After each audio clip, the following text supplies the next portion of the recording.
Now there's two calisthenics movements that go hand in hand. So it's the press handstand and the planche position.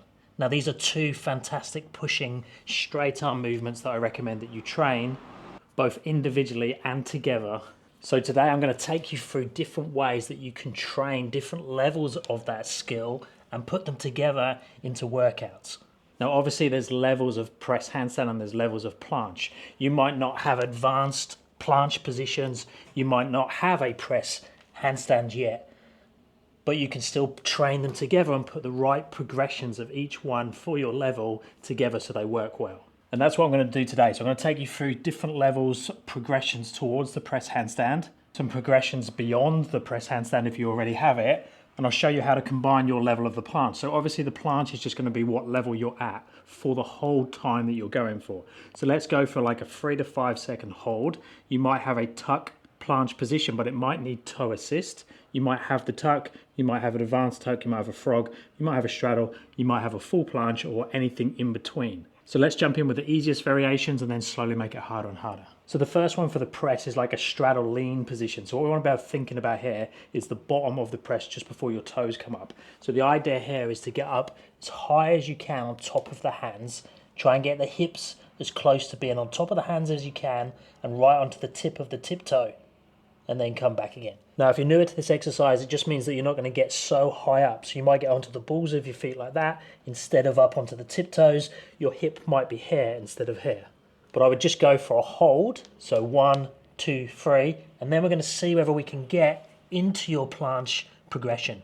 Now, if you can't do a tuck planche yet, what you'll need to do is go up to that position and then work out how you can walk your feet into that position, then do your planche hold. If you've got socks, a slippery floor or sliders, you could slide your feet in. I'm not going to be able to do it too well on here because of the friction, and then go into your position. If you have stronger positions in the planche, instead of bringing your legs in towards your torso, you could bring your legs up behind you like this. So the same tiptoe position for the start of the press, but then you go up and out for your planche. So that's the straddle lean. Next we have the straddle up. Now for the straddle up, we start seated on something. Now that depends on your flexibility. The more flexible you are, the lower your thing you're sitting on needs to be. So if we start on a stool like this, I need to have enough clearance to get my hands also on the stool. I'm then going to lean forwards with the shoulders, transfer the weight forwards. Now from this position, I'm going to go into my planche, hands, and then into the tuck planche or whatever planche variation I have. To progress it, I just change the height of the thing I'm sitting on, and then obviously you can play around. Now a little trick with this one, if you struggle to get off the floor, just turn the hands this way around, put the fingers underneath the legs, then lean forwards. It's much easier to get up and go into your position. If that feels relatively easy, you can then just raise the feet up and do the same thing. So that's the straddle up. Next we have the straddle press itself. Now if you don't have a straddle press, but you're pretty close, you could use momentum and do a straddle jump to handstand. So just using enough momentum to get you into that position and then lower down to your planche progression, whatever that is. But if you have your straddle press, do the slower version where you demand more control, slower repetition, and then come down to whatever planche progression you have. Hold.